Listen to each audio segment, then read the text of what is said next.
내 입이 흉하니 집안이 이 꼴이다. 시어머니의 독한 말이 마당에 울려 퍼졌습니다. 몇 해를 묵힌 간장이 마당 바닥에 시커멓게 쏟아진 그날, 선영은 무릎을 꿇은 채 고개를 숙였어요. 분명 자신이 경고했습니다. 항아리에 금이 가 있으니 옮겨야 한다고요. 하지만 첫째 며느리 말만 믿고 듣지도 않았습니다. 오히려 모든 책임을 그녀에게 돌렸죠. 가난한 집안 출신이라는 이유로, 권세가 없다는 이유로 둘째 며느리는 이 집에서 비교와 멸시를 받았습니다. 차라리 차별과 천대로 일만 하는 것은 참을만 했습니다. 친정 욕을 하면서 재앙을 부르는 존재라 말할 때는 너무 힘들었습니다. 하지만 둘째 며느리의 눈에는 다른 것이 보였습니다. 곳간에서 빠져나가는 쌀, 밤마다 속삭이는 그림자들, 그리고 이 집을 무너뜨리려는 사기꾼의 정체까지요. 이번 영상에서는 집안의 흉녀로 몰려 광에 갇힌 며느리가 어떻게 집안을 구하고 진실을 밝혀냈는지 그 통쾌한 역전의 이야기를 들려드리겠습니다. 사연 시작 전 구독과 좋아요를 꾹 눌러주시고 어디서 듣고 계신지 댓글 남겨주시면 그곳에 행운이 가득 깃들기를 기원하겠습니다. 경상도 송리면 윤씨 집안의 대문이 열리던 날 하늘은 맑았지만 선영의 마음은 무겁기만 했습니다. 가마 안에서 선영은 떨리는 손으로 치마폭을 매만졌어요. 아버지가 벼슬을 잃은 뒤 집안은 기울었고 이제 선영이 할 수 있는 일은 좋은 며느리가 되어 친정의 체면이라도 지키는 것뿐이었죠. 둘째 댁 오셨습니다. 대문간을 지키던 하인의 목소리가 울려 퍼졌습니다. 가마가 마당에 멈춰섰고 선영은 천천히 발을 내디뎠어요. 보퉁이 하나만 든 그녀의 모습은 초라했습니다. 낡았지만 정성껏 기운 치마 저고리, 그나마 어머니께서 손수 놓아주신 비녀 하나가 전부였죠. 마당 한쪽에서는 이미 첫째 며느리 월양이 시어머니 오씨 곁에 서 있었습니다. 월양의 치마는 고운 비단이었고 손목에는 옥팔찌가 반짝였어요. 도성세도가의 외동딸답게 그녀는 턱을 살짝 들고 선영을 내려다봤습니다. 어서 오너라. 오씨의 목소리는 차가웠어요. 그녀의 시선이 선영의 보퉁이에서 낡은 치마로 다시 먼지 묻은 신발로 내려갔습니다. 선영은 그 시선을 느끼며 무릎을 꿇고 큰 절을 올렸죠. 소녀, 어머님께 인사 올립니다. 선영의 목소리는 떨렸지만 또렷했습니다. 오 씨는 짧게 고개를 끄덕였을 뿐이었어요. 일어나거라. 안채로 가서 짐을 풀어라. 그때 부엌 쪽에서 하녀 복순이 물동이를 들고 나왔습니다. 복순은 선영의 모습을 보자 잠시 걸음을 멈췄어요. 그녀의 눈에는 안타까움이 어렸습니다. 복순은 이 집에서 10년 넘게 일한 사람이었고 며느리들의 서열이 어떻게 정해지는지 너무나 잘 알고 있었죠. 복순아, 둘째 댁짐을 들어주거라. 오 씨의 명령에 복순이 황급히 다가왔습니다. 선영은 자신의 보퉁이를 복순에게 건네며 작게 고개를 숙였어요. 수고스럽네. 복순은 보퉁이의 가벼움에 놀랐지만 아무 말도 하지 않았습니다. 다만 선영을 향해 조용히 눈으로 위로를 건넬 뿐이었죠. 저녁 무렵 사랑채에서는 시아버지 윤진권이 두 며느리를 불렀습니다. 큰아들 도영과 둘째 아들 대진도 함께 자리했어요. 진권은 백발이 성성한 노인이었지만 여전히 위엄이 있었습니다. 첫째 댁은 그간 잘해왔고 진권의 시선이 월양에게 머물렀어요. 월양은 공손히 고개를 숙이며 미소를 지었습니다. 둘째 댁, 이제 막 들어왔으니 집안 법도를 배워야 할 게야. 첫째 댁을 잘 따르도록. 예, 아버님. 선영이 대답했지만 진권은 이미 시선을 거두고 있었어요. 대진은 아내를 바라봤지만 선영은 고개를 숙인 채 아무 말도 하지 않았습니다. 밤이 깊었습니다. 선영이 머물 방은 안채 끝자락의 작은 방이었어요. 창문은 좁았고 바람이 스며드는 벽 틈새도 있었습니다. 선영은 보퉁이를 풀며 그 안에서 낡은 바늘쌈지를 꺼냈어요.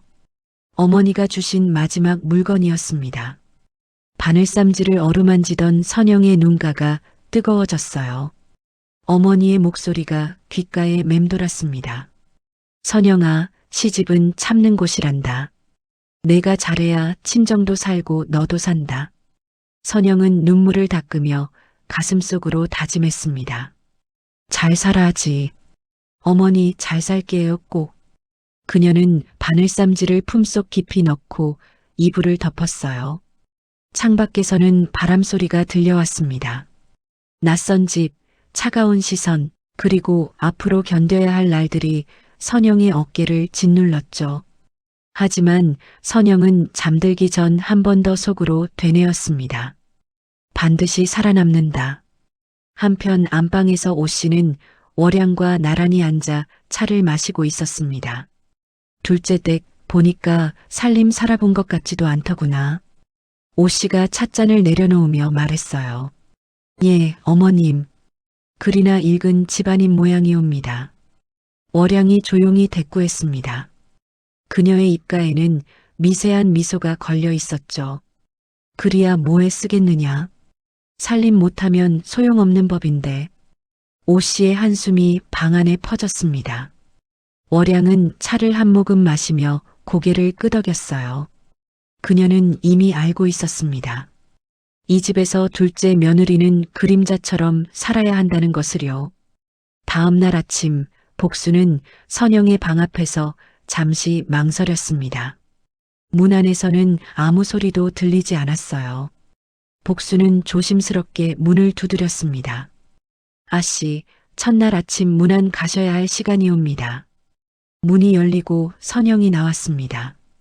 그녀의 얼굴은 창백했지만 눈빛만은 또렷했어요. 고맙소. 이제 갑니다. 선영은 복순을 향해 고개를 숙이고 안채 향했습니다. 복순은 그 뒷모습을 바라보며 마음속으로 기도했어요. 저 아씨가 무탈하게 지내시길. 송리면의 아침은 밝았지만 윤씨 집안의 아침은 조용한 긴장감으로 가득했습니다. 사흘째 되는 날 오 씨는 두 며느리의 혼수를 살피기로 했습니다. 먼저 월양의 방으로 갔어요. 문을 열자 눈부신 광경이 펼쳐졌습니다. 장롱 안에는 고운 비단옷들이 켜켜이 쌓여 있었고 옥장 위에는 은수저와 녹그릇이 반짝였어요. 이불은 명주였고 벽에는 서화까지 걸려 있었습니다. 오 씨의 입가에 미소가 번졌죠. 역시 도성 사돈댁이야. 쓸만하구나. 월양은 공손히 허리를 숙였습니다. 어머님께서 아껴주시니 감사할 따름이옵니다. 오 씨는 만족스러운 표정으로 고개를 끄덕이며 방을 나섰어요. 그리고 선영의 방 앞에 섰습니다. 문이 열렸습니다. 오 씨의 얼굴이 굳어졌어요. 방 안은 텅 비어 있다시피 했습니다. 낡은 이불 한 채, 녹그릇 대여섯 벌, 그리고 손때 묻은 반지꼬리가 전부였어요. 이불은 여러 번 기웠는지 천 조각이 이어붙여져 있었고 그릇들도 반들반들 달아 있었습니다. 오 씨는 아무 말 없이 방을 둘러봤어요. 선영은 방구석에 무릎을 꿇고 앉아 고개를 숙이고 있었습니다. 이게 다냐? 오 씨의 목소리가 낮게 깔렸습니다. 예, 어머님. 송구하옵니다. 선영의 대답은 짧았지만 떨림이 있었어요. 오 씨는 한숨을 길게 내쉬며 방을 나섰습니다. 문이 닫히는 소리가 선영의 가슴을 쳤죠. 복순이 마당을 쓸다가 오 씨의 표정을 봤습니다. 그녀는 선영의 방 쪽을 걱정스럽게 바라봤어요. 며칠 뒤 윤 씨 집안에는 제사가 있었습니다. 돌아가신 할아버지의 기일이었어요. 안채 사랑채 할 것 없이 모두가 분주했습니다. 월양은 이른 아침부터 제수를 준비하며 시어머니 곁을 지켰어요. 오 씨는 월양에게 이것저것 물으며 만족스러워했습니다. 홍동백서는 알지? 예, 어머님. 붉은 과일은 동쪽, 흰 과일은 서쪽이옵니다. 월양의 대답은 막힘이 없었습니다. 하지만 선영은 멀찍이서 그 모습을 지켜보다가 미간을 찌푸렸어요. 재수의 배치가 잘못되어 있었습니다. 조유리 씨는 왼쪽부터 대추, 밤, 배, 감이 놓여야 하는데 월양은 배와 감의 자리를 바꿔 놓았어요. 그뿐만이 아니었습니다. 어동육서도 어긋나 있었죠. 선영은 조심스럽게 다가갔습니다. 어머님, 송구하오나 한 말씀 올려도 되겠습니까? 오 씨가 눈을 치켜떴어요. 무슨 말이냐? 재수의 배치가 조금 다른 것 같사옵니다. 조유리 씨는 선영이 말을 잇기도 전에 오 씨의 손이 재수상을 탁 쳤습니다. 첫째 댁이 도성에서 배운 법도인데 내가 감히 뭘 안다고 나서느냐? 목소리가 안채를 울렸어요. 선영은 입술을 깨물며 고개를 숙였습니다. 월양은 옆에서 조용히 웃고 있었어요. 그녀의 눈빛에는 승리감이 어려 있었습니다. 어머님, 둘째는 아직 어려서 모르는 게 많은가 봅니다. 그러게 말이다. 글이나 읽던 집안이라 재래는 모르나 보구나. 오 씨가 한숨을 쉬며 말했습니다. 선영은 한 걸음 물러섰어요. 그녀의 손끝이 미세하게 떨렸지만 아무도 그걸 알아채지 못했습니다. 저녁 무렵 제사가 시작되었습니다. 제사가 시작되기 전 시아버지가 와서는 조용히 재수의 배치를 바꾸었습니다. 시어머니는 그 모습을 보고 모른 척하면서 인상을 썼습니다. 둘째 며느리에게 미안한 마음보다 미운 마음이 더 커졌습니다. 제사가 끝난 뒤 오 씨는 월양만 불렀어요. 첫째 댁 수고했다. 들어가 쉬거라. 예, 어머님. 편히 주무십시오. 월양이 물러가자 오 씨는 복순을 불렀습니다. 복순아, 둘째 댁에게 물 길어오는 일을 시켜라. 그리고 장작도 폐게하고. 예, 마님. 복순은 대답했지만 가슴이 무거웠어요. 다음 날부터 선영에게는 온갖 허드렛 일이 쏟아졌습니다. 새벽같이 일어나 우물에서 물을 길어와야 했고 장작을 패고 마당을 쓸고 부엌 구석구석을 닦아야 했어요. 복수는 선영을 도우려 했지만 월양이 지나가며 한마디 던졌습니다. 복순이 둘째 댁 일에 손대지 마라. 며느리가 할 일은 며느리가 해야지. 복수는 입술을 깨물며 물러설 수밖에 없었어요. 어느 날 저녁 선영이 마당에서 물동이를 이고 들어올 때였습니다. 월양이 안채 마루에 앉아 오 씨와 이야기하고 있었어요. 어머님, 둘째는 손이 느립니다. 일을 시켜도 제대로 하질 못하는 것 같아요. 월양의 목소리가 마당까지 들렸습니다. 선영은 걸음을 멈췄어요. 그러게 말이다. 뭘 시켜도 답답하구나. 오 씨의 한숨 섞인 목소리가 이어졌습니다. 선영은 물동이를 내려놓고 허리를 폈어요. 그녀의 눈가가 뜨거워졌지만 눈물을 흘리지는 않았습니다. 대신 고개를 들어 하늘을 바라봤죠. 하늘은 맑았습니다. 별들이 총총히 빛나고 있었어요. 참자. 조금만 더 참자. 선영은 다시 물동이를 이고 부엌으로 향했습니다.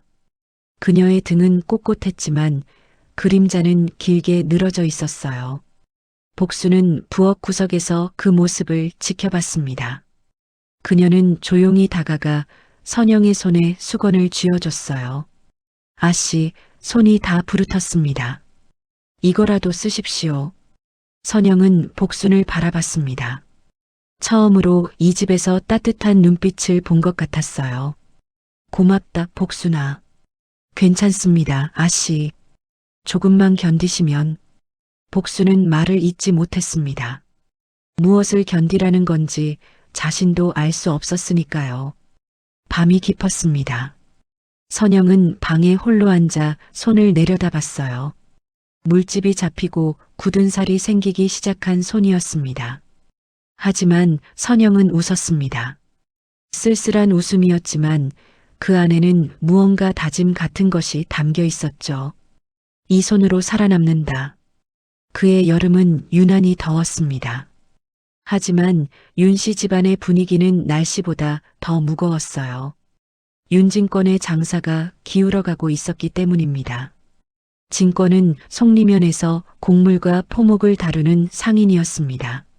한때는 제법 이름이 알려진 사람이었어요. 하지만 지난해부터 거래처들이 하나둘 떨어져 나갔고 빚은 점점 늘어만 갔습니다. 예전 같지 않소이다, 영감님. 장터에서 만난 이웃 상인이 고개를 저으며 말했어요. 진권은 아무렇지 않은 척 웃어 보였지만 집으로 돌아오는 길에는 마른 기침만 계속 나왔습니다. 사랑채에 돌아온 진권은 장부를 펼쳐들었어요. 숫자들이 흐릿하게 보였습니다. 나이 탓인지 아니면 마음이 어두워서 그런 건지 알 수 없었죠. 아버님, 진지 드십시오. 도영과 함께 밥상이 들어왔습니다. 하지만 진권은 젓가락을 들지 않았어요. 요즘 살림이 빠듯하구나. 예, 아버님. 하오나 곧 나아질 것이옵니다. 도영의 대답은 힘이 없었습니다. 그도 알고 있었어요. 집안이 기울고 있다는 것을요. 안채에서는 오 씨가 월양과 마주 앉아 있었습니다. 큰 며느리, 요즘 곳간에 쌀이 빨리 줄지 않느냐? 오 씨의 목소리에는 불안이 묻어 있었어요. 그러고 보니 그렇다옵니다. 어머님. 예전 같지 않습니다. 월양이 차분히 대꾸했습니다. 그녀는 잠시 망설이다가 입을 열었어요. 어머님 혹시 둘째가 들어온 뒤로 집안이 이렇게 된 것은 아닐까요? 오 씨의 눈빛이 흔들렸습니다. 무슨 소리냐? 아니옵니다. 그저 재수가 맞지 않는 것일 수도 있지 않겠사옵니까? 월양의 말은 조심스러웠지만 씨앗은 이미 뿌려졌어요. 오 씨는 아무 말 없이 차를 마셨습니다. 하지만 그녀의 눈빛은 어두워져 있었죠. 어느 날 오후 선영은 마당에서 빨래를 널다가 장독대 쪽을 바라봤습니다. 오래된 항아리들이 햇빛을 받아 반짝이고 있었어요. 선영은 빨래를 마치고 장독대로 다가갔습니다. 간장 항아리의 뚜껑을 들춰보려는데 문득 이상한 느낌이 들었어요. 항아리 아랫부분에 가는 금이 가 있었습니다. 아주 미세해서 자세히 보지 않으면 모를 정도였어요. 선영은 무릎을 꿇고 항아리를 살폈습니다. 금을 따라 손가락을 대어보니 축축한 기운이 느껴졌어요. 습기가 스며들고 있었던 겁니다. 이건 옮겨야 해. 선영은 서둘러 안채로 향했습니다. 오 씨가 마루에 앉아 바느질을 하고 있었어요. 월양도 곁에 있었습니다. 어머님 말씀 올릴 게 있사옵니다. 선영이 조심스럽게 입을 열었습니다. 무슨 일이냐? 오 씨가 바늘을 멈추고 고개를 들었어요. 장독대의 간장 항아리에 금이 가 있사옵니다. 습기도 차고 있으니 옮기는 게 좋을 것 같습니다. 오 씨의 눈썹이 치켜 올라갔어요. 간장 항아리? 그 항아리가 몇 해를 버틴 항아리인데 무슨 소리냐? 금이 아주 가늘게 가 있사옵니다. 지금은 괜찮아 보여도. 선영이 말을 잇기도 전에 월양이 끼어들었습니다. 동서, 괜한 걱정 마십시게. 내가 어제도 그 항아리를 봤는데 아무렇지도 않았어. 하오나 형님, 제가 직접 보니 내가 봤다는데 무슨 말씀이 더 필요하십니까? 월양의 목소리가 날카로워졌어요. 오 씨는 고개를 저으며 다시 바늘을 들었습니다. 첫째 말이 맞다. 괜한 소리 하지 말거라. 선영은 더 이상 말하지 않았습니다.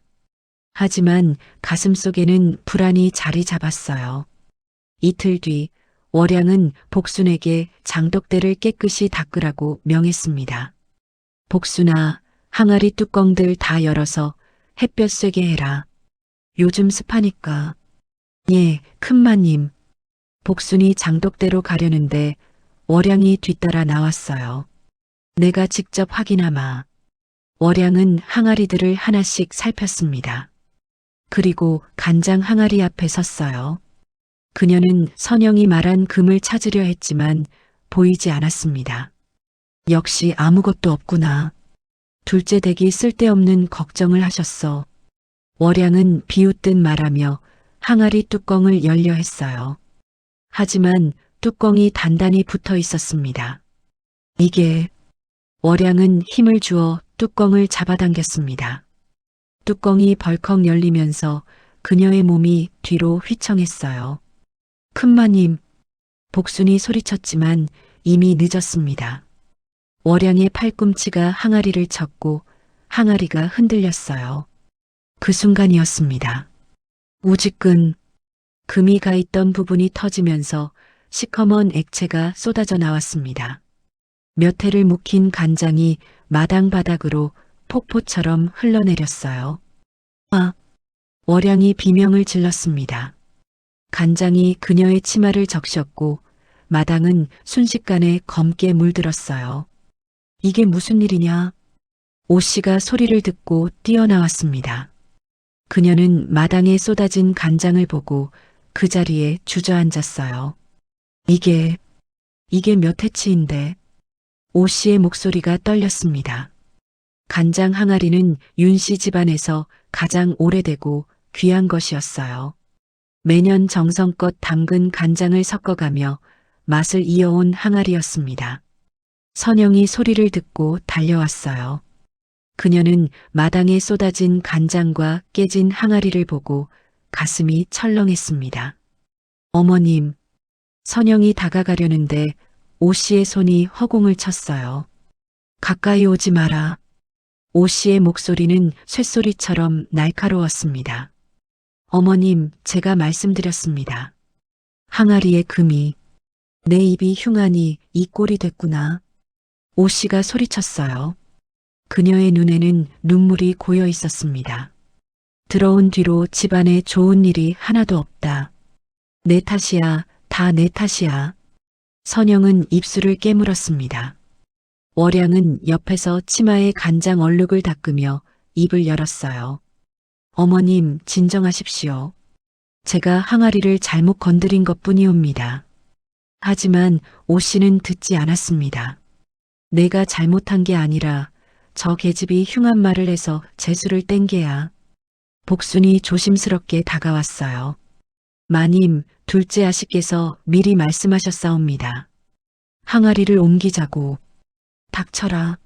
내가 감히 어디서 입을 놀리느냐. 오씨의 호통에 복순은 입을 다물 수밖에 없었습니다. 선영은 무릎을 꿇었어요. 송구하옵니다, 어머님. 제가 더 조심했어야 했습니다. 그녀의 목소리는 떨렸지만 단호했습니다. 오씨는 선영을 노려보다가 고개를 돌렸어요. 당장 치워라. 보기도 싫다. 선영은 대답 대신 고개를 숙였습니다. 그녀는 마당으로 내려가 깨진 항아리 조각을 주우며 생각했어요. 내가 맞았는데, 내가 분명히 봤는데. 하지만 아무도 그녀의 말을 믿지 않았습니다. 복순이 물동이를 들고 왔어요. 두 사람은 말없이 간장을 씻어냈습니다. 마당의 검은 얼룩은 쉽게 지워지지 않았어요.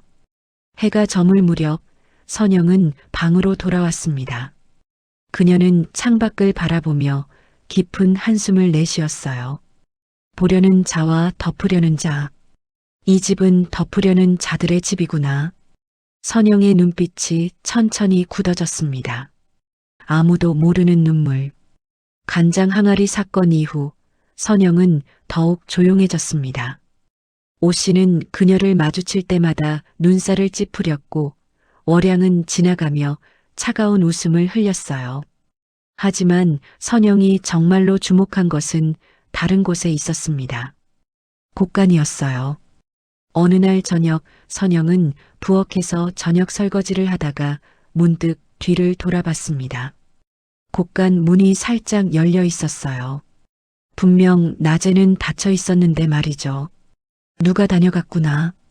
선영은 접시를 놓고 조심스럽게 곳간으로 다가갔습니다. 문틈으로 안을 들여다보니 쌀 포대들이 보였어요. 하지만 뭔가 이상했습니다. 지난번 복순과 함께 쌀을 옮겼을 때는 포대가 5개 층으로 쌓여 있었는데 지금은 4개 층밖에 보이지 않았어요. 선영은 곳간 안으로 들어갔습니다. 등잔을 들고 구석구석 살폈죠. 포대 위에 먼지가 앉아 있었는데 몇 개는 먼지가 닦여 있었어요. 최근에 옮긴 흔적이었습니다. 쌀이 줄고 있어 선영의 가슴이 두근거렸습니다. 하지만 확신할 수는 없었어요.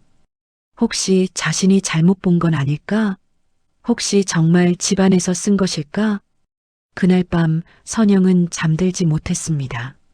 창밖으로 달빛이 스며들었어요.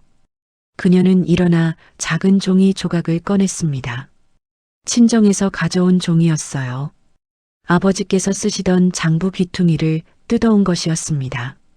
선영은 붓을 적셔 숫자를 적기 시작했어요. 쌀포대 20개, 한 포대에 한 섬씩이면 그녀는 손가락으로 하나씩 헤아렸습니다. 어머니께 배운 셈법이 떠올랐어요. 곱하기와 나누기를 반복하며 계산했습니다. 한 달에 2섬이면 석 달은 버틸 수 있어. 하지만 지금 남은 건 숫자가 맞지 않았습니다. 분명 한 달 전에는 20개였는데 지금은 16개밖에 없었어요. 넉섬이 사라진 것이었습니다. 선영은 종이를 접으며 고개를 저었습니다. 내가 잘못 센 거야. 그래, 내가 착각한 거야. 하지만 마음 한구석이 무거웠습니다. 다음 날도 그 다음 날도 선영은 곳간을 살폈어요. 그리고 매번 조금씩 줄어드는 쌀 포대를 확인했습니다. 어느 날 밤 선영은 복순과 부엌에서 마주쳤습니다. 아씨, 아직 안 주무셨습니까? 복순이 놀란 목소리로 물었어요. 복순이 한 가지 물어볼 게 있소. 선영이 조심스럽게 입을 열었습니다. 예, 아씨. 곳간의 쌀 요즘 빨리 줄지 않소? 복순의 얼굴이 굳었어요. 그녀는 잠시 망설이다가 고개를 끄덕였습니다. 사실은 저도 이상하다 싶었사옵니다. 예전보다 훨씬 빨리 줄어듭니다.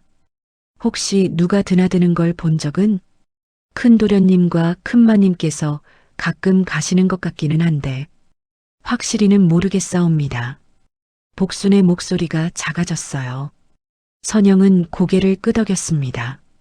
그리고 더 이상 묻지 않았어요. 복순을 곤란하게 만들 수는 없었으니까요.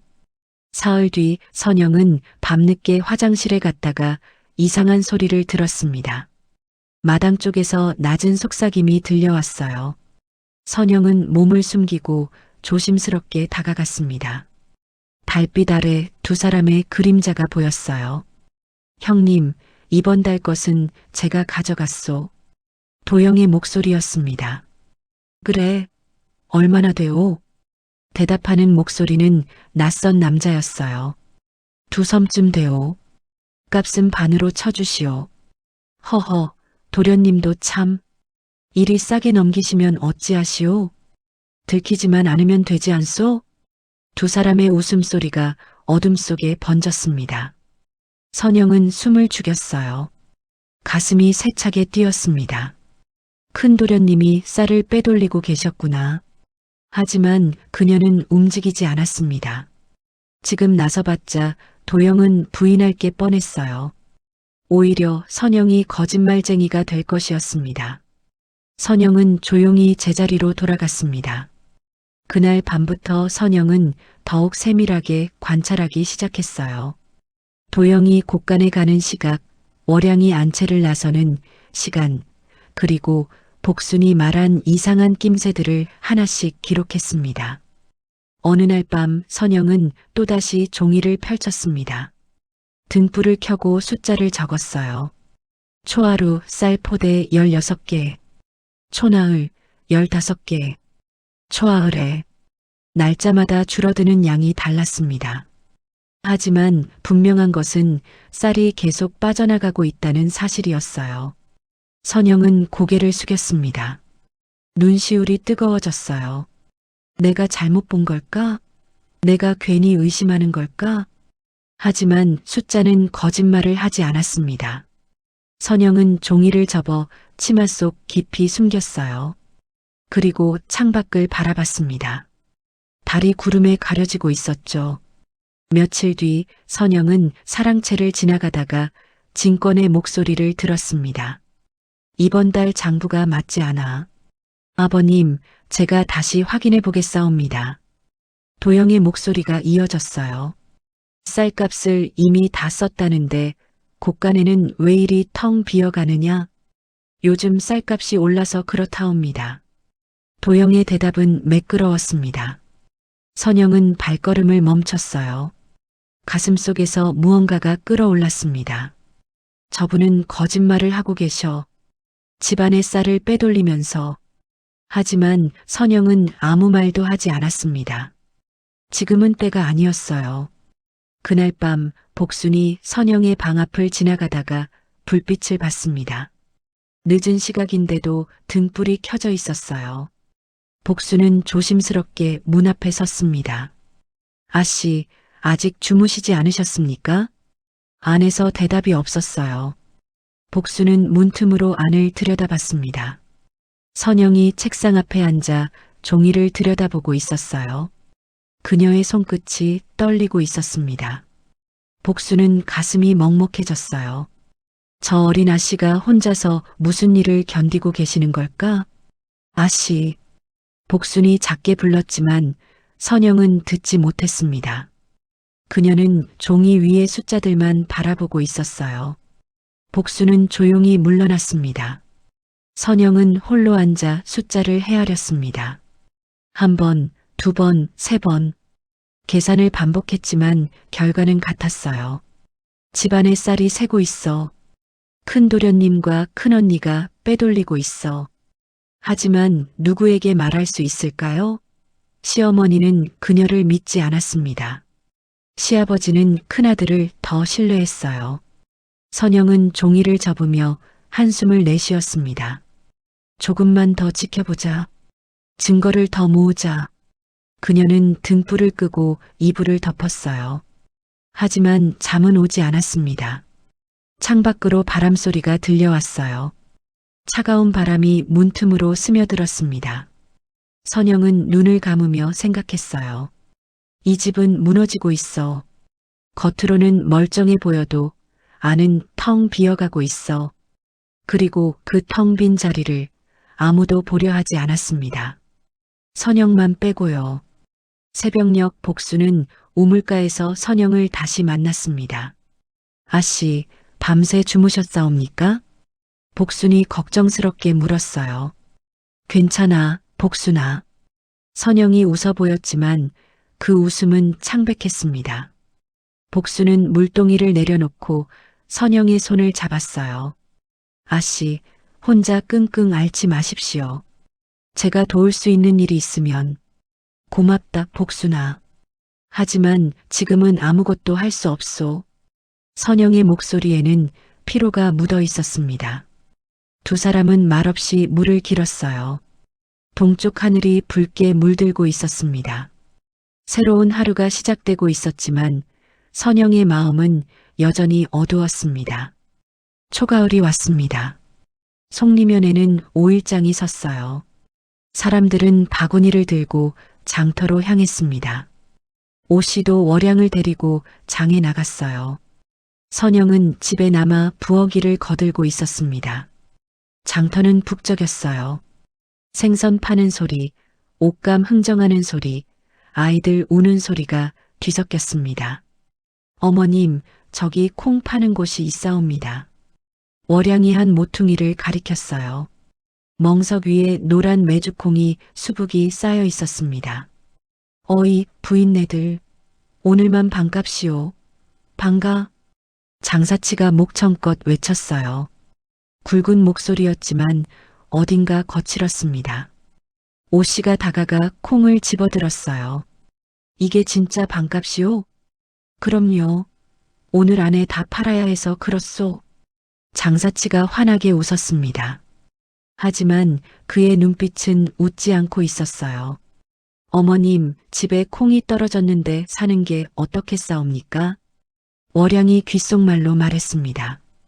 그래, 한 지게 사자. 오 씨가 고개를 끄덕였어요. 그때 옆 좌판에서 약을 팔던 김서방이 슬쩍 다가왔습니다. 그는 송리면에서 오래 장사를 한 사람으로 사람들 눈을 잘 아는 이였어요. 부인, 잠깐만 기다리시오. 김서방이 낮은 목소리로 말했습니다. 왜 그러시오? 오 씨가 눈살을 찌푸렸어요. 저 콩은 사지 마시오. 제가 보니 영. 아니, 쓸데없는 소리 말고 비키시오. 오 씨가 손을 휘저었습니다. 김서방은 쓴웃음을 지으며 물러났어요. 값은 얼마요? 한 지게의 단량이요. 줬소, 집으로 가져다 주시오. 오 씨가 돈을 내밀었습니다. 해가 기울 무렵 지게에 콩자루를 진 남자가 윤 씨 집에 도착했어요. 선영은 마당에서 그 모습을 봤습니다. 어머님께서 사오신 메주콩이네. 월양이 기쁜 목소리로 말했어요. 잘 됐구나. 부엌으로 옮겨라. 오 씨가 만족스럽게 고개를 끄덕였습니다. 콩자루가 부엌 앞에 내려놓였어요. 선영은 설거지를 하다가 콩자루 쪽으로 고개를 돌렸습니다. 그리고 코를 찡그렸어요. 이상한 냄새가. 선영은 손을 닦고 콩자루에 다가갔습니다. 자루 입구에서 묵은 냄새가 올라왔어요. 곰팡이 냄새였습니다. 선영은 자루를 열었습니다. 겉에는 멀쩡한 콩들이 있었지만 손을 넣어 안쪽을 더듬자 축축한 게 만져졌어요. 어머님, 선영이 안채로 달려갔습니다. 무슨 일이냐? 오 씨가 짜증스럽게 물었어요. 콩자루를 보셨사옵니까? 안쪽이 썩었습니다. 뭐? 오 씨와 월양이 일어났습니다. 세 사람은 부엌으로 갔어요. 어디 보자. 오 씨가 콩자루를 뒤집었습니다. 그러자 쏟아져 나온 것은 콩이 아니었어요. 까만 곰팡이가 핀 썩은 콩들과 함께 돌덩이들이 와르르 쏟아졌습니다. 이게 무슨... 오 씨의 얼굴이 새하얗게 질렸어요. 어머님, 이건... 월양도 말을 잇지 못했습니다. 복순이 달려와 콩을 살폈어요. 마님, 이건 묵은 콩입니다. 작년 것도 아니고 아마 재작년 것인 듯합니다. 내가 속았구나. 내가... 오 씨가 주저앉았습니다. 단량은 결코 작은 돈이 아니었어요. 어머님, 제가 콩 냄새를 맡았을 때 선영이 조심스럽게 입을 열었습니다. 입 다물 거라. 내가 뭘 안다고 나서느냐. 오 씨가 소리쳤어요. 하지만 그녀의 목소리는 떨리고 있었습니다. 월양은 아무 말도 하지 않았어요. 그녀의 얼굴은 붉게 달아올라 있었습니다. 이튿날 김서방이 윤 씨 집을 찾아왔습니다. 어제 그 콩 사셨사옵니까? 당신이 무슨 상관이오? 오 씨가 쌀쌀하게 대꾸했어요. 제가 그 장사치를 압니다. 고을마다 돌아다니며 사기를 치는 자입니다. 속은 분들이 한둘이 아닙니다. 김서방의 말에 오 씨의 입술이 파르르 떨렸어요. 이미 늦었소. 그자는 벌써 다른 고을로 떠났을 것이오. 김서방이 한숨을 쉬며 돌아갔습니다. 오 씨는 마당에 주저앉아 돌멩이 섞인 콩을 바라봤어요. 내 손바닥만 믿었더니 눈이 멀었구나. 그녀의 탄식이 마당에 흩어졌습니다. 열흘쯤 지났을 무렵 윤 씨 집안에 또 다른 불길한 소문이 돌았습니다. 집안에 흉사가 끼었다더라. 재수없는 며느리가 들어와서 그런 거 아니겠소? 동네 사람들의 수군거림이 담장을 넘어 들려왔어요. 그러던 어느 날 저녁 대문을 두드리는 소리가 났습니다. 이 집에 부정이 끼었사옵니다. 쩌렁쩌렁한 여자 목소리였어요. 복순이 대문을 열자 붉은 치마를 입은 무녀가 서 있었습니다. 누구시오? 복순이 물었습니다. 나는 청악산에서 내려온 무녀복녀요. 이 집에 저주가 걸렸다는 계시를 받았소. 무녀의 목소리는 음산했어요. 그녀의 손에는 방울이 들려 있었습니다. 소식을 들은 오 씨가 나왔습니다. 저주라니 무슨 소리요? 마당에 저주 항아리가 묻혀 있사옵니다. 누군가 이 집을 망하게 하려고 묻은 것이옵니다. 무녀가 방울을 흔들었어요. 딸랑딸랑 소리가 밤 공기를 갈랐습니다. 그게 정말이요? 오 씨의 얼굴이 하얗게 질렸어요. 요즘 집안에 좋지 않은 일이 계속되던 터라 그녀의 마음은 흔들리기 쉬웠습니다. 제가 찾아드리겠사옵니다. 하오나 국값이 100냥은 들 것이옵니다. 100냥? 오 씨가 놀라 되물었어요. 저주를 푸는 일이 쉽지 않사옵니다. 하오나 안 하시면 무녀가 말끝을 흐렸습니다. 선영이 부엌에서 나와 마당으로 걸어왔어요. 그녀는 무녀를 가만히 바라봤습니다. 어디에 묻혀 있다 하셨사옵니까? 선영의 목소리가 낮게 깔렸어요. 그건 제가 찾아야. 지금 말씀하십시오. 어디입니까? 선영의 눈빛이 예리해졌습니다. 무녀는 잠시 당황한 듯 했어요. 하지만 곧 마당 한쪽을 가리켰습니다. 저기 장독대 옆이옵니다. 그럼 파보겠습니다. 선영이 복순에게 삽을 가져오라고 했어요. 아니, 함부로 파면 안 됩니다. 제가 굿을 지내야. 괜찮습니다. 저주라면 당장 없애야 하지 않겠사옵니까? 선영이 삽을 들고 무녀가 가리킨 곳을 팠습니다.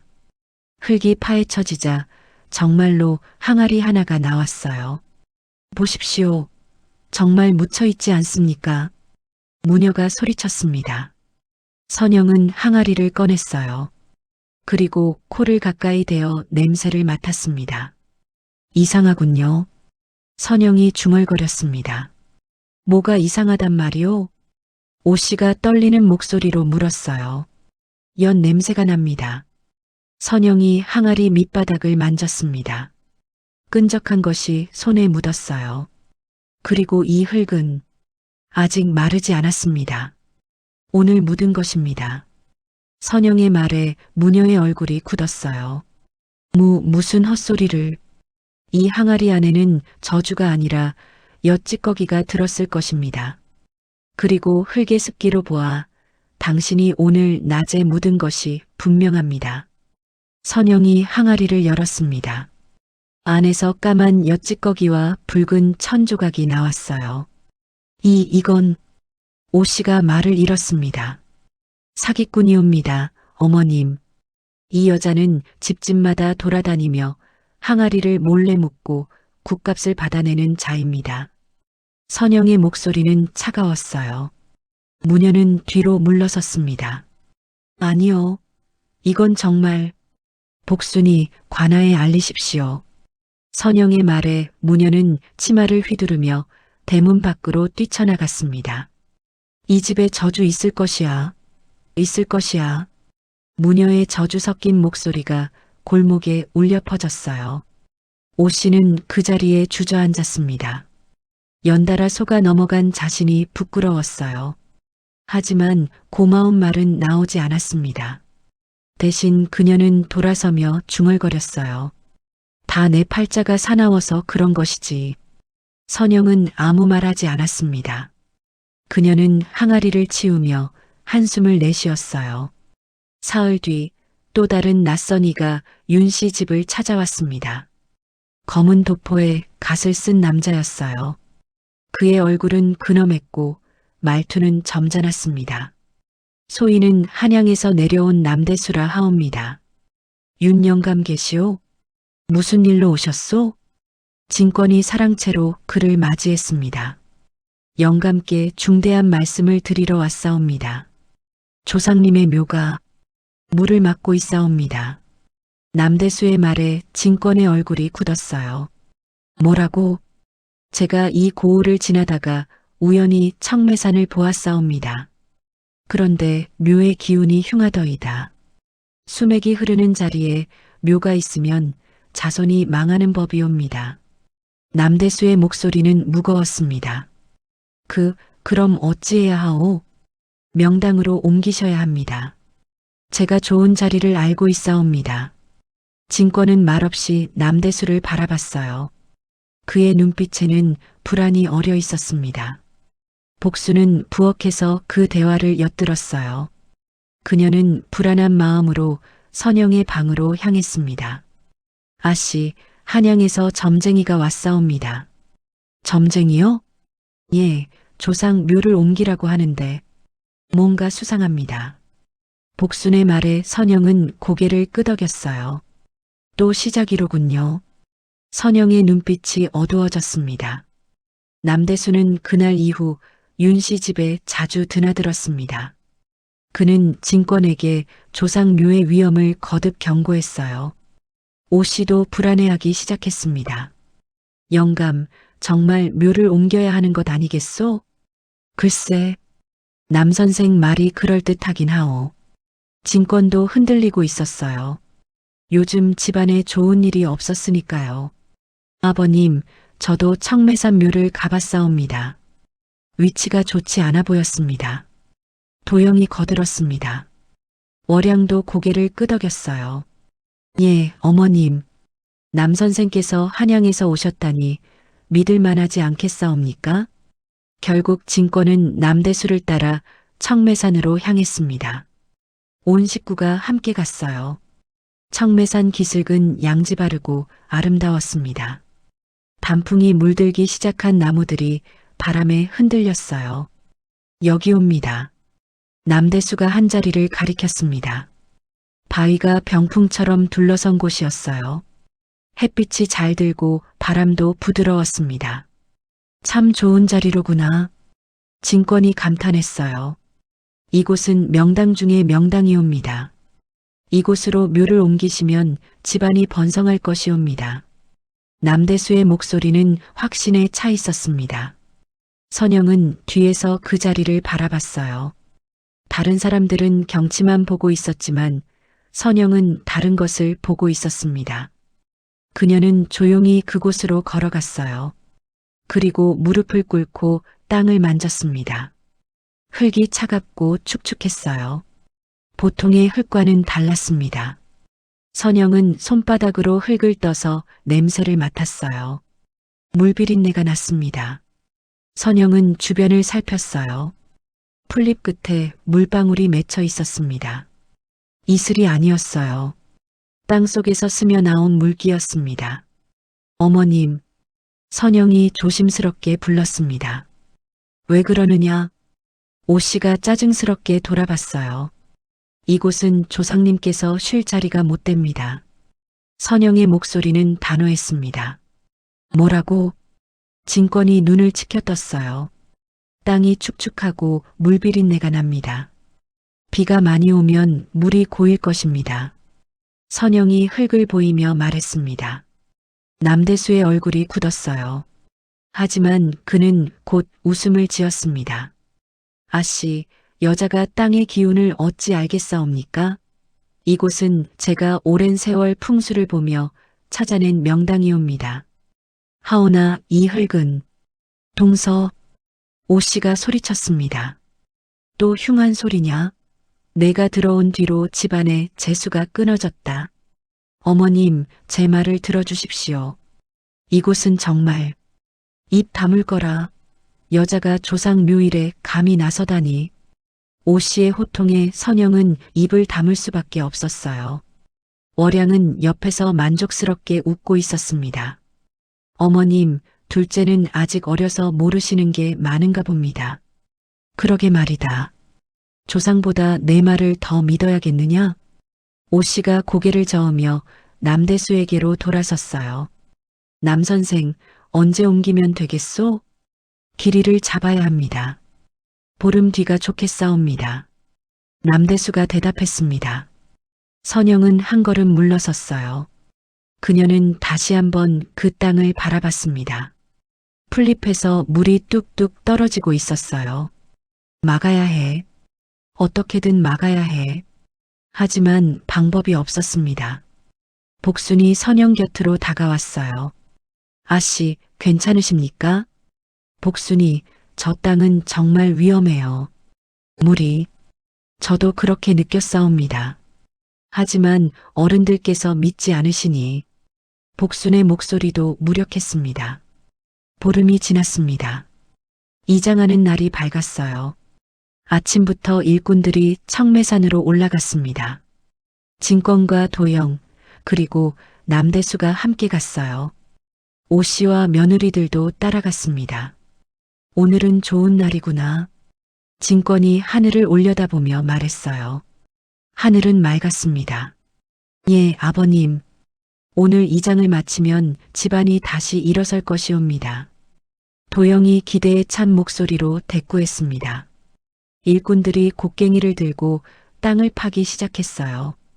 처음에는 부드럽게 파졌습니다. 더 깊이 파시오. 남대수가 지시했습니다. 일꾼들이 힘을 주어 더 깊이 팠어요. 곡괭이가 땅속으로 파고들었습니다. 그때였습니다. 꾸르륵. 땅속에서 이상한 소리가 들렸어요. 뭔가 이상합니다. 한 일꾼이 소리쳤습니다. 더 파보시오. 남대수가 다그쳤어요. 일꾼이 곡괭이를 다시 내리쳤습니다. 그 순간 땅이 꺼지는 소리가 났어요. 쿵. 그리고 다음 순간 흙탕물이 분수처럼 솟구쳐 올랐습니다. 으악! 일꾼들이 비명을 지르며 뒤로 물러섰어요. 검은 흙탕물이 사방으로 튀었습니다. 이게 무슨 일이냐? 진권이 소리쳤습니다. 구덩이에서는 계속 물이 솟아올랐어요. 수맥이 터진 것이었습니다. 물은 멈추지 않고 흘러나왔습니다. 조상님 묘가 물에 잠기겠소. 도영이 외쳤어요. 사람들이 허둥지둥 물을 퍼내려 했지만 소용없었습니다. 물은 계속 솟아올랐어요. 진권은 그 자리에 주저앉았습니다. 조상님을 물속에 빠뜨렸구나. 그의 얼굴은 잿빛이었어요. 남대수는 당황한 표정을 지었습니다. 하지만 그는 곧 침착함을 되찾았어요. 이것은 남대수가 뒤를 돌아봤습니다. 그리고 선영을 가리켰어요. 저 계집의 흉한 입 때문이옵니다. 뭐라고? 오씨가 놀라 되물었습니다. 저 여자가 이곳에 흉한 말을 해서 땅의 기운이 흐트러진 것이옵니다. 재앙을 부른 것은 저 계집의 입이옵니다. 남대수의 목소리는 확신에 차 있었어요. 사람들의 시선이 일제히 선영에게로 쏠렸습니다. 그렇구나. 내가 흉한 소리를 해서. 오씨가 떨리는 손으로 선영을 가리켰어요. 어머님, 제가 경고했습니다. 이곳은 수맥이. 닥쳐라. 내 입이 화를 불렀다. 오씨가 울부짖었습니다. 재앙의 씨를 뽑아야 합니다. 남대수가 소리쳤어요. 그 계집을 가두십시오. 그래야 기운이 돌아옵니다. 진권은 망연자실한 표정으로 고개를 끄덕였어요. 그래. 둘째를 가두어라. 아버님. 선영이 외쳤지만 소용없었습니다. 도영과 일꾼들이 선영을 붙잡았어요. 놓으시오. 제 말을 들어주십시오. 선영이 몸부림쳤지만 그녀의 힘으로는 어쩔 수 없었습니다.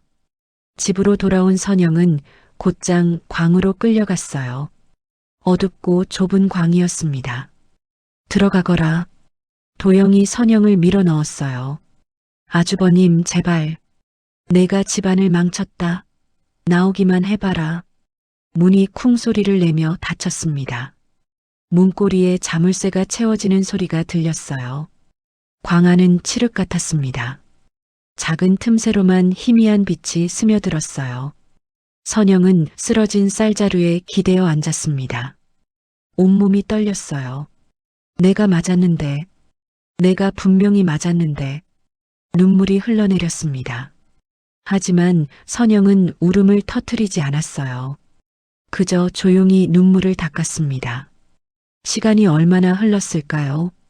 문틈으로 작은 소리가 들렸습니다. 아씨, 복순의 목소리였어요. 복순이? 예, 아씨. 물과 주먹밥을 가져왔사옵니다. 문틈으로 작은 보퉁이가 밀려 들어왔습니다. 고마워요, 복순이.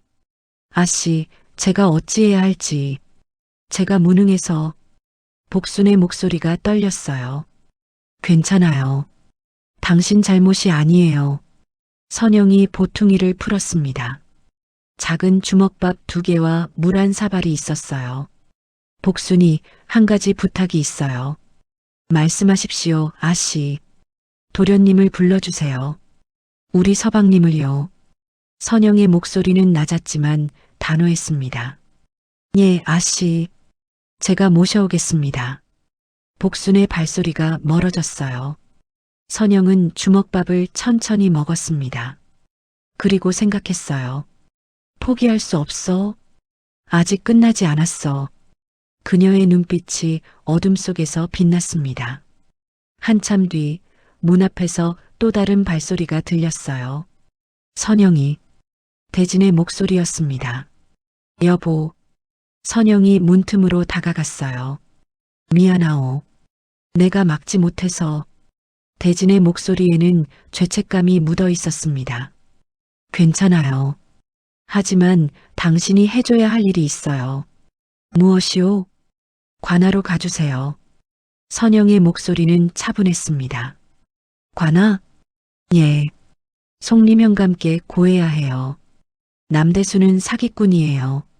청매산 두꺼비 바위 아래를 살펴보라고 전하세요. 두꺼비 바위. 그가 오늘 낮에 그곳을 다녀왔어요. 신발에 붉은 진흙이 묻어 있었고 도깨비 바늘이 달라붙어 있었어요. 그 풀은 두꺼비 바위 근처에만 자라는 풀이에요. 선영은 또렷이 말했습니다. 어떻게 그걸? 제가 봤어요. 모두가 땅만 볼 때 저는 사람을 봤어요. 대진은 숨을 들이켰어요. 알았소. 내가 가보겠소. 서둘러 주세요. 저 사람은 곧 도망갈 거예요. 대진의 발소리가 멀어졌습니다. 선영은 다시 쌀자루에 기대었어요. 이제 할 수 있는 건 다 했습니다. 광안은 여전히 어두웠어요. 하지만 선영의 눈빛만은 흔들리지 않았습니다. 기다린다. 진실이 드러날 때까지. 밤이 깊었습니다. 윤씨 집안 마당에는 횃불이 켜졌어요. 남대수가 하얀 도포로 갈아입고 나타났습니다. 그의 손에는 진과 북이 들려 있었어요. 오늘 밤 조상님의 노여움을 풀어야 하옵니다. 남대수의 목소리가 마당에 울려 퍼졌습니다. 진권과 오씨, 도영과 월양이 모두 마당에 모였어요. 그들의 얼굴은 불안과 기대가 뒤섞여 있었습니다. 무엇을 해야 하오? 진권이 떨리는 목소리로 물었어요. 재상을 차리십시오. 그리고 남대수가 잠시 말을 멈췄습니다. 그의 눈빛이 번뜩였어요. 집문서와 땅문서를 재상 위에 올려야 하옵니다. 뭐라고? 진권이 놀라 되물었습니다. 조상님께 이 집안이 당신들의 것임을 맹세해야 하옵니다. 그래야 노여움이 풀립니다. 남대수의 말은 그럴듯했어요. 오씨가 진권의 옷소매를 잡았습니다. 영감, 어서 가져오시오. 조상님께서 노하시면 어쩌려고. 하지만 집안이 망하는 것보다 낫지 않겠소. 오씨의 다그침에 진권은 고개를 끄덕였어요. 그는 비틀거리며 사랑채로 향했습니다. 복수는 부엌 구석에서 그 모습을 지켜보고 있었어요. 그녀의 가슴이 두근거렸습니다. 아씨가 말씀하신 대로 되고 있어. 한편 광안의 선영은 문고리를 살피고 있었습니다. 낡은 나무 문고리였어요. 오래되어 사가 있었습니다. 선영은 손으로 문고리를 흔들어 봤어요. 삐걱거리는 소리가 났습니다. 할 수 있어. 반드시 할 수 있어. 그녀는 치마폭을 찢어 손에 감았습니다. 그리고 문고리를 두 손으로 움켜잡았어요. 있는 힘을 다해 비틀었습니다. 우지직 나무가 갈라지는 소리가 났어요. 하지만 아직 부서지지는 않았습니다. 선영은 숨을 고르고 다시 힘을 주었습니다. 손바닥에 나무 가시가 박혔지만 놓지 않았어요. 우드득. 마침내 문고리가 부러졌습니다. 선영은 문을 밀었어요. 문이 삐걱거리며 열렸습니다.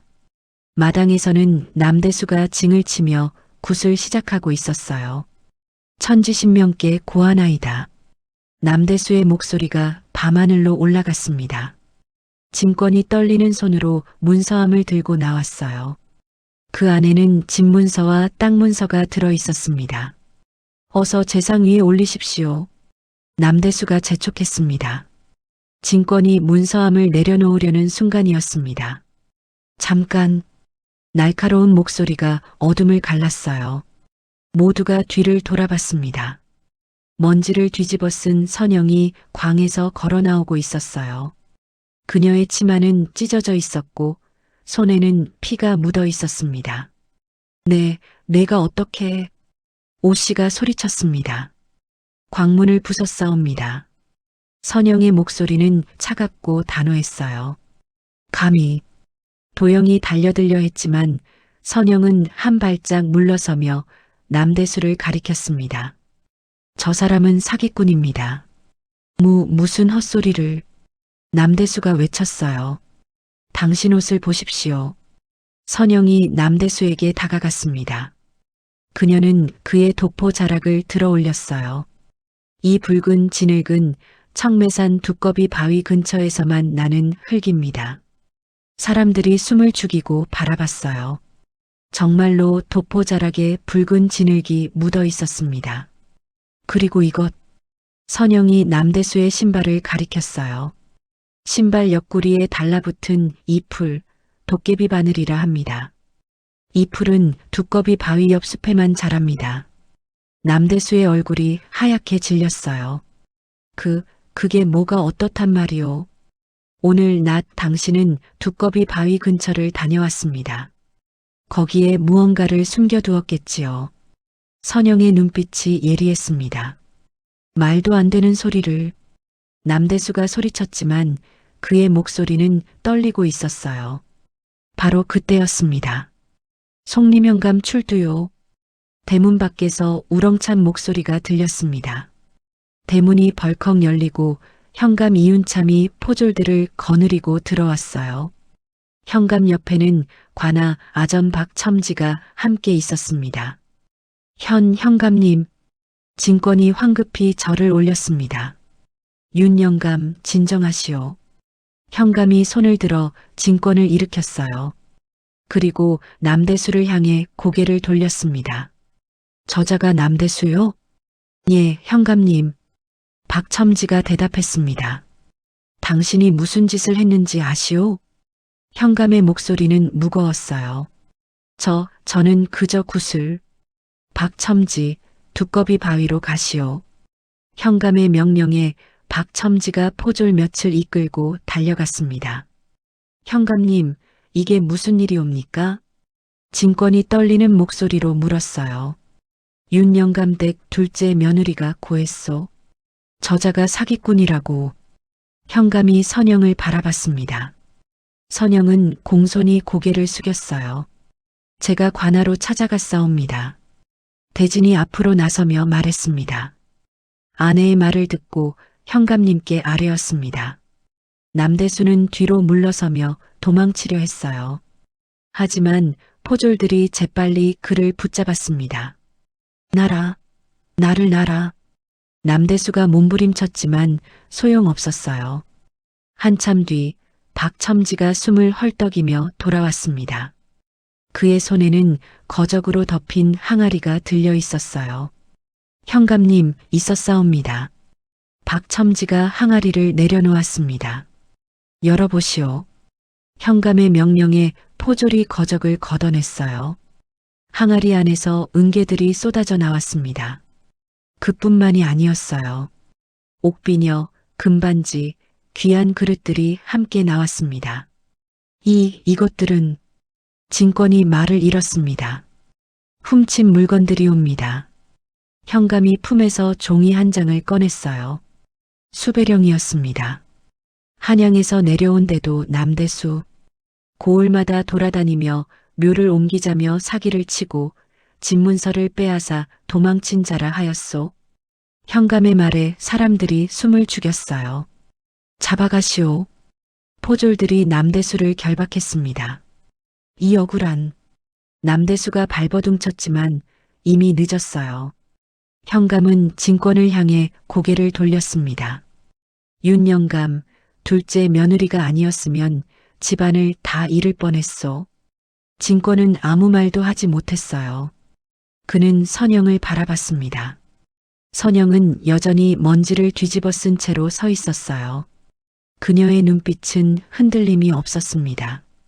바로 그때 박첨지가 다시 입을 열었습니다. 현감님, 그런데 이상한 장부가 함께 나왔사옵니다. 장부? 예, 이 집안의 곡식을 빼돌린 기록이 적혀 있는 듯합니다.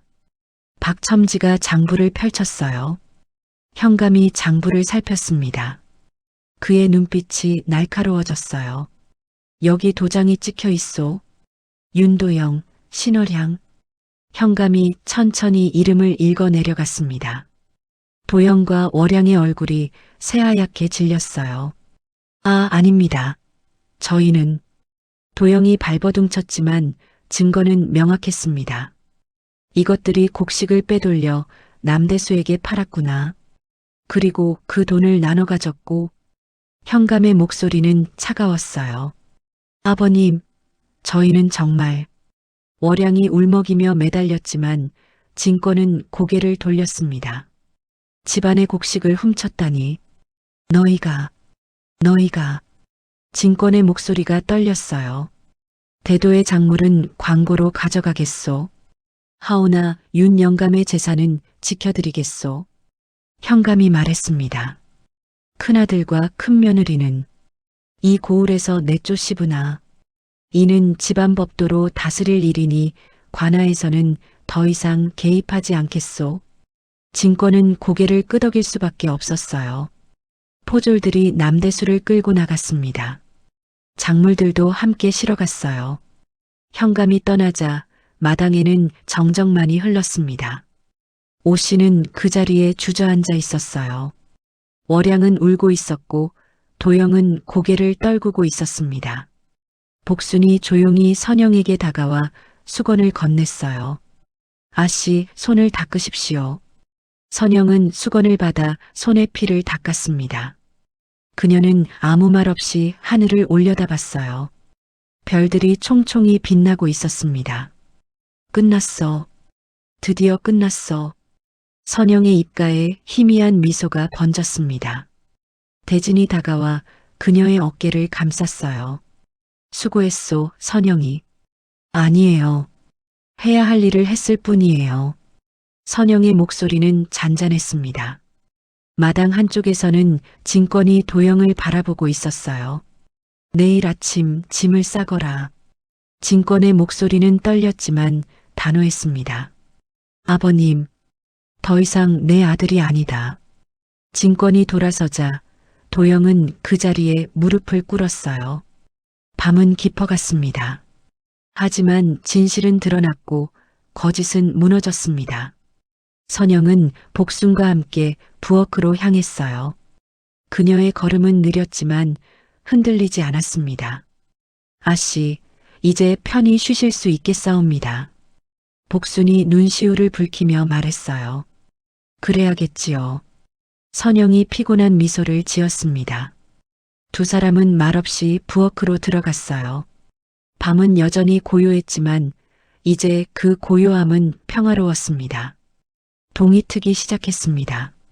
마당에는 여전히 어젯밤의 흔적이 남아 있었어요. 도영과 월양은 작은 보퉁이 하나씩만 들고 마당에 서 있었습니다. 그들의 얼굴은 초췌했어요. 아버님, 도영이 마지막으로 불렀지만 진권은 고개를 돌렸습니다. 가거라. 다시는 이 문 앞에 얼씬거리지 마라. 진권의 목소리는 떨렸지만 단호했어요. 월양은 선영을 한번 돌아봤습니다. 그녀의 눈에는 원망이 가득했어요. 하지만 선영은 그저 조용히 바라볼 뿐이었습니다. 형님, 잘 가십시오. 선영의 목소리는 차분했습니다. 월양은 입술을 깨물며 고개를 돌렸어요. 도영과 함께 대문을 나섰습니다. 동구 밖 초가로 향하는 두 사람의 뒷모습이 점점 작아졌어요. 복수는 그 모습을 지켜보다가 한숨을 쉬었습니다. 결국 저렇게 되었구려. 그들이 선택한 길이었어요. 선영이 조용히 말했습니다. 대문이 닫혔습니다. 마당에는 진권과 오씨, 그리고 선영과 대진, 복순만 남았어요. 오씨는 안채 마루에 앉아 허공을 바라보고 있었습니다. 그녀의 눈가는 붉게 부어 있었어요. 진권이 한숨을 내쉬며 사랑채로 향하려던 순간 오씨가 일어섰습니다.